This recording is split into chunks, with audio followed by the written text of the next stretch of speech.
Dr. Elena Torres adjusted her posture in the cramped seat at the back of the auditorium, her human frame ill-suited for the angular, crystalline chairs designed for multi-species anatomy. The lecture hall, located in the prestigious Vynari Interstellar Academy, was a marvel of galactic engineering. Its walls pulsed with bioluminescent patterns, reacting to the collective mood of the 250 alien cadets filling the space. Holographic projectors hummed softly, capable of rendering anything from star charts to molecular structures. The air carried a faint metallic tang, a byproduct of the Academy's advanced atmospheric regulators, accommodating species from methane breathers to oxygen-dependent lifeforms. Elena, a human xenocultural analyst, had secured her spot in this exclusive seminar through a combination of diplomatic finesse and carefully forged credentials. The course was listed innocuously in the Academy's catalog as Strategic Xenophysiology, Terran Conflict Studies. But whispers in the Academy's communal dining halls had revealed its true purpose, a masterclass in neutralizing humans. Elena opened her data tablet, a sleek human device that drew curious glances from nearby cadets, and began a new file titled Galactic Misconceptions About Humanity. The lights dimmed and the room fell silent. Professor Clethar, a towering Cypherian with iridescent exoskeletal plates and 6 articulated limbs, glided onto the stage. His voice, a resonant hum that vibrated through the hall, carried an air of authority. "Cadets," he began, his mandibles clicking for emphasis. "Welcome to Strategic Xenophysiology, Terran Conflict Studies. Today we dissect the human species, fragile, primitive, yet deceptively persistent. Our goal is to understand their weaknesses and exploit them for galactic security." Elena suppressed a smirk, typing her first note. Professor assumes humans are easy prey. This should be enlightening. Clethar activated the holographic projector, and a 3-dimensional human figure materialized. It was a crude approximation, emaciated, with exaggeratedly delicate bones and a skeletal structure that suggested fragility. The cadets leaned forward, their various sensory organs, tentacles, compound eyes, bioluminescent antennae, focused on the display. "Humans," Clethar declared, "are a paradox, physically weak, with thin skin prone to infection and bones that fracture under minimal force. Their average reaction time is a sluggish 0.8 seconds, laughably slow compared to a Cypherian 0.2-second neural response." A Vornax cadet, its gelatinous form rippling with curiosity, raised a pseudopod. "Professor, is it true humans can die from emotional shock?" Clethar's mandibles twitched in what Elena recognized as a Cypherian grin. "Indeed, Cadet Vliss, humans suffer from a condition they call stress-induced cardiomyopathy. Severe emotional trauma can trigger heart failure. This is a key vulnerability. Disrupt their social bonds, isolate key individuals, and entire human units can collapse without a shot fired." Elena typed furiously. "Note 1. They think we're one heartbreak away from extinction. Clearly never met a human therapist." Clethar paced the stage, his limbs moving with hypnotic precision. "Their skeletal structure is another critical weakness. A single impact can shatter their bones, rendering them immobile.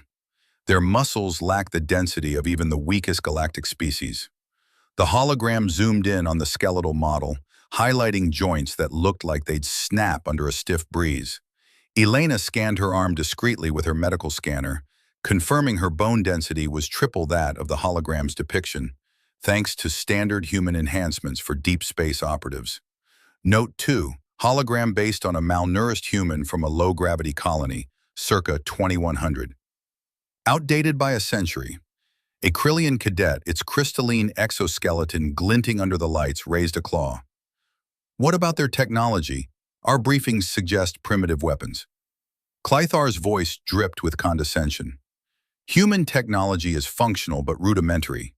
Kinetic projectiles, basic plasma rifles, chemical explosives, nothing our standard shields can't deflect. Their spacecraft are durable but lack sophistication, relying on brute force over precision." Elena's fingers paused over her tablet. Her sidearm, concealed beneath her jacket, was a multi-spectrum energy weapon capable of penetrating most galactic shields.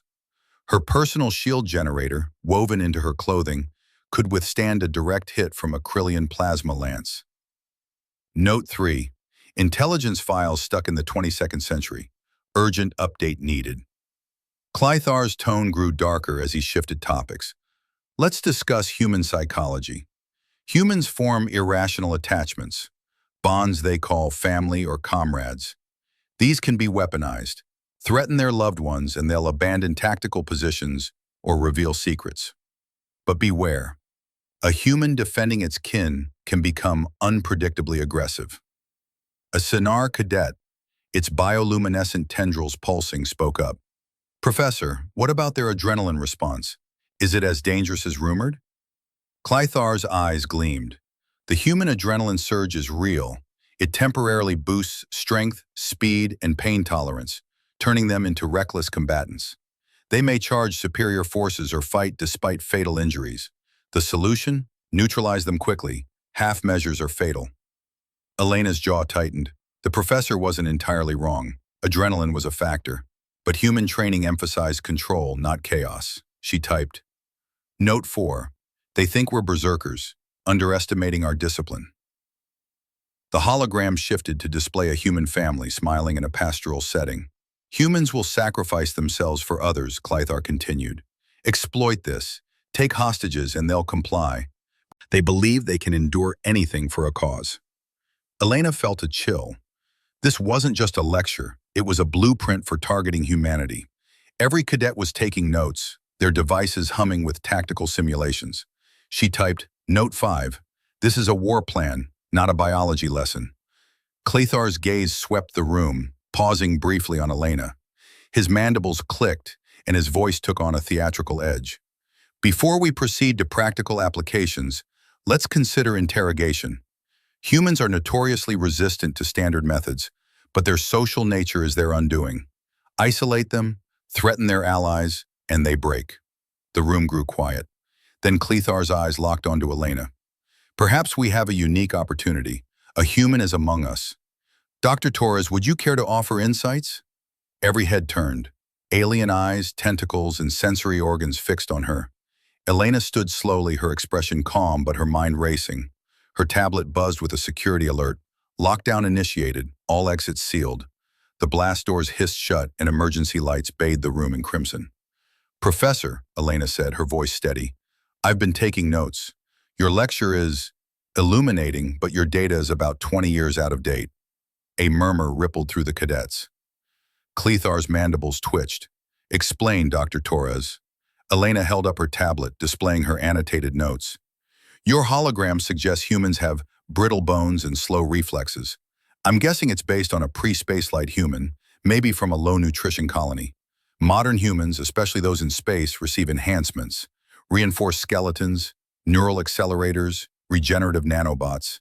My reaction time is closer to 0.3 seconds, and I could probably bench press a Vornax cadet. Nervous laughter broke the tension.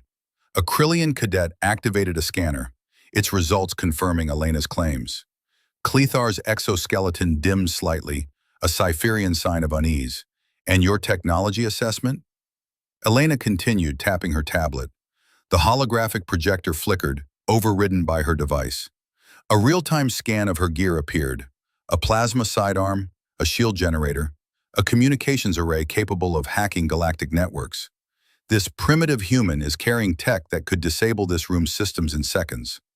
The cadets shifted uncomfortably. Several reached for their devices, likely checking her claims against galactic databases. Before Clythar could respond, the auditorium's screens lit up with a new display, a tactical feed showing 3 human ships entering orbit. Elena's tablet chimed with a message from the Colonial Defense Network. Backup deployed. ETA 5 minutes. Professor, Elena said, her tone conversational but firm, you've been teaching these cadets to fight a version of humanity that doesn't exist. Let me offer a correction. She activated her tablet's override protocols, and the auditorium's systems began broadcasting a live feed from the human ships. The display showed advanced human weaponry, graviton disruptors, quantum phase shields, AI-driven tactical systems. The cadets gasped as the feed detailed a recent human operation, the Battle of Epsilon Verge, where a single human cruiser outmaneuvered a fleet of 50 hegemony warships by exploiting their reliance on centralized command. Humans don't just fight, Elena explained. We adapt. We turn your strengths into weaknesses. Your fleet's size, a liability when we jam your comms.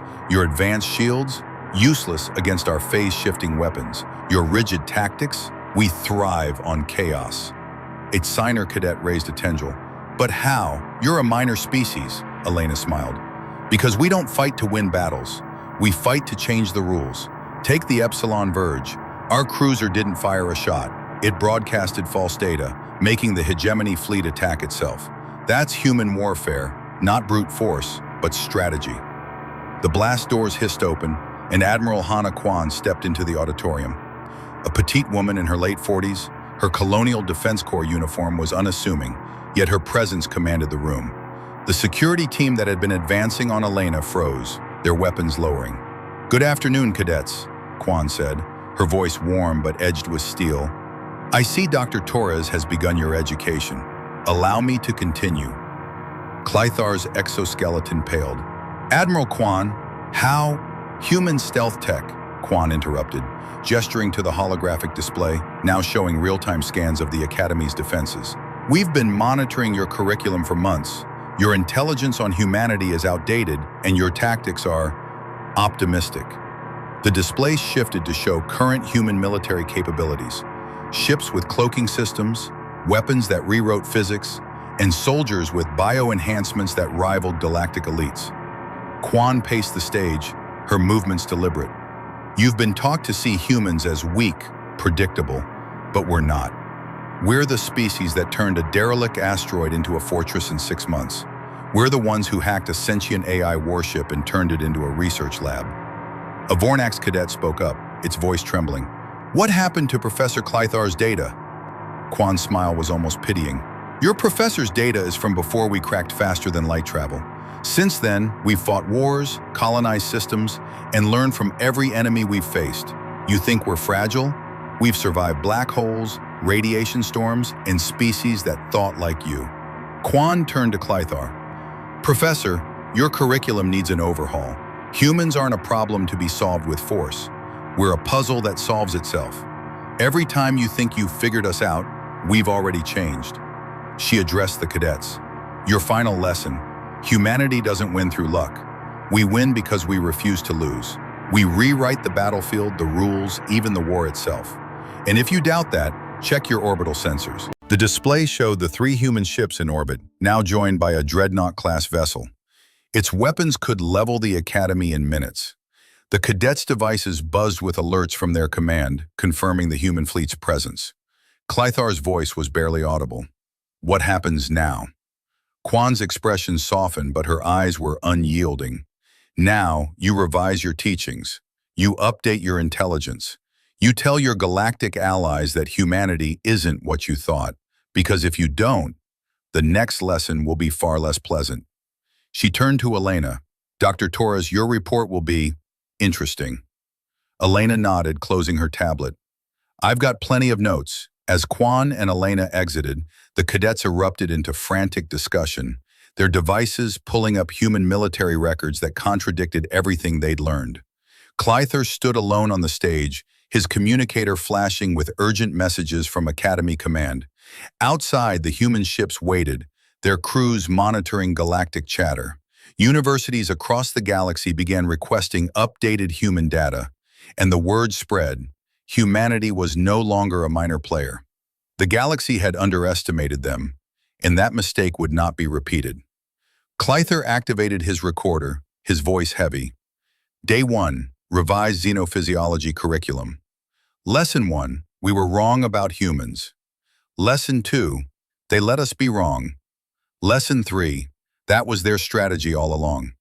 The auditorium fell silent, save for the hum of the holographic display, now frozen on an image of a human dreadnought, its weapons glowing with unspoken promise.